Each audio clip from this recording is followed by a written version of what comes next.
আজকের ক্রিকেট ম্যাচে এক ঝড় তুলেছিল নিশাম ও শেফার্ডের ঝড়। পাকিস্তান যা একসময় জয়ের আশায় ছিল খড়কুটোর মতোই উড়ে গেল কিউইদের কাছেই। যদি আপনি জানতে চান কিভাবে এই নাটকীয় পাল্টাবার সূচনা হলো, তাহলে থাকুন আমাদের সঙ্গে।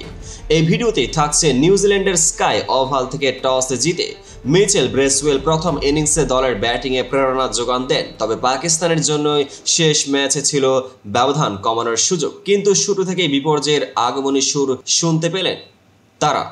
ওপেনার হাসান নেওয়াজ মাত্র 5 রান করে প্রথম উইকেট হারান। দলের অন্যান্য ব্যাটসম্যানও অসংখ্য শূন্য এবং 1-1 রান করে বিপরীতে আত্মসমর্পণ করলেন। সালমান আগা ও শাদাব খান চেষ্টা করলেও 54 রানের জুটিতে তারা খুব বেশি কিছু করতে পারেননি।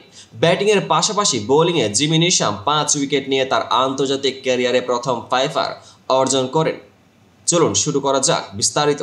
প্রথম ইনিংস থেকে পাকিস্তানের বিপর্যয় শুরু হয়। ওপেনার ব্যাটিং হাসান নেওয়াজের প্রাথমিক শক পাকিস্তানের ব্যাটিং লাইনকে ক্ষতিগ্রস্ত করে। শুরুর 5 রানে তাকে আউট করে দিতে বিপক্ষের দ্রুততা প্রদর্শনের সূচনা হয়।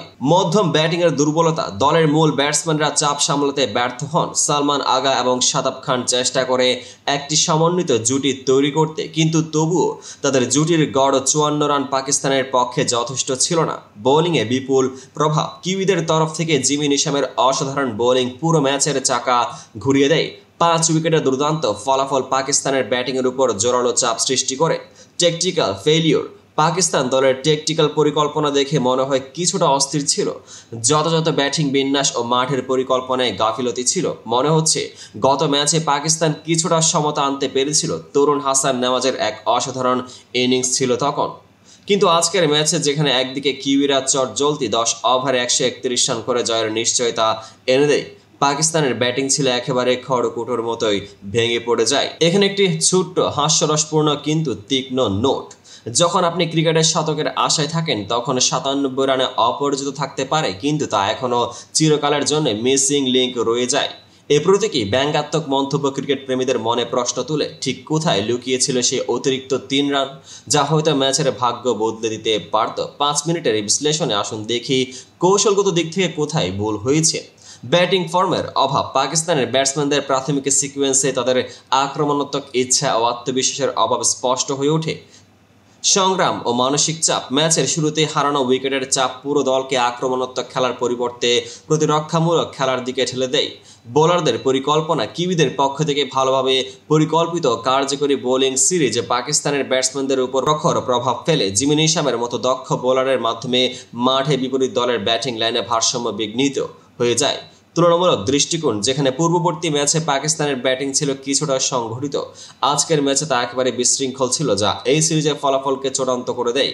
এই ম্যাচ আমাদের শেখায় ক্রিকেটে কখনোই প্রতিটি ম্যাচের ফলাফল পূর্বের ধারাকে নির্ধারণ করে না। কিউইরা আমাদের সামগ্রিক দলগত কৌশল ও কঠোর পরিশ্রমের মাধ্যমে সিরিজে জিতে নিল 4-1 ব্যবধানে।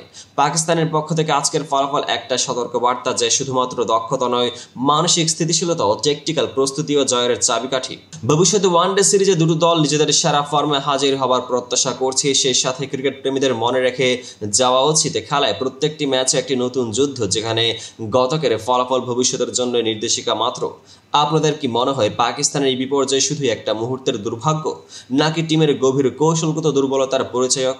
আপনার মূল্যবান মতামত কমেন্ট বক্সে জানাতে ভুলবেন না। আর যদি বিশ্লেষণ আপনাকে ভালো লেগে থাকে তবে ভিডিওটি লাইক ও শেয়ার করুন এবং চ্যানেল সাবস্ক্রাইব করতে ভুলবেন না। পেজটিকে ফলো করুন। নতুন নতুন ক্রিকেট বিশ্লেষণ নিয়ে আমরা ফিরে আসবো। ধন্যবাদ, ভালো থাকুন এবং ক্রিকেট উপভোগ করুন।